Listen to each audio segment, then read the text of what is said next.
शेंगदाणे घेतलेले आहेत. शेंगदाणे हे आपण चांगले भाजून घेऊया. मित्रांनो, आपले शेंगदाणे आता भाजून झालेले आहेत. आता आपण याला काढून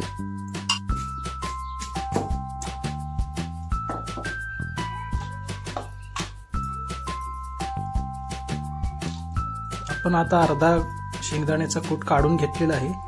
तर अर्ध्या कूटमध्ये आपण लसूण टाकणार आहोत, खोबरे टाकणार आहोत, आले टाकणार आहोत,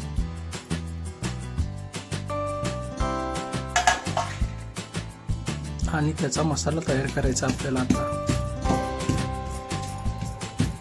आता आपण याच्यामध्ये कोथिंबीर टाकत होतो. कोथिंबीर टाकून आपल्याला बारीक करून घ्यायचं चांगलं.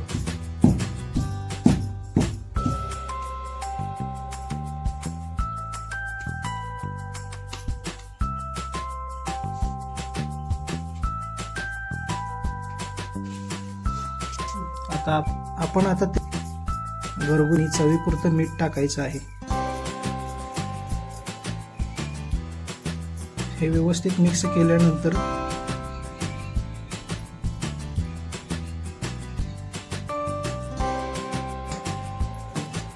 गॅसवरती आपण कढई ठेवत आहोत.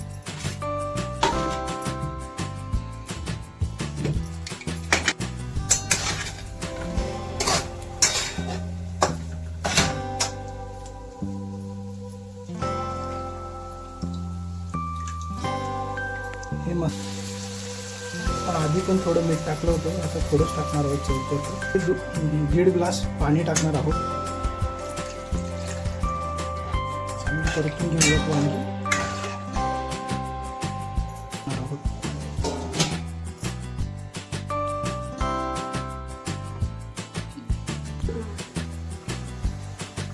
तर आपलं भरलेलं वांग आता तयार झालेलं आहे. छान अशी तर्री आलेली आहे. वरती गार्निशिंगसाठी आपण वरती कोथिंबीर टाकत आहोत. आपण आता सर्व करत आहोत.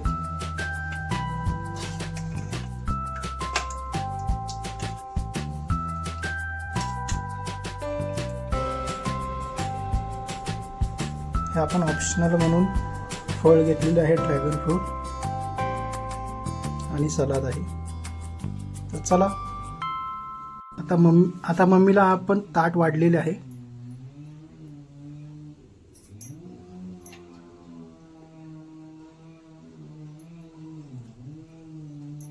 कशी झाली मम्मी भाजी? छान झाली.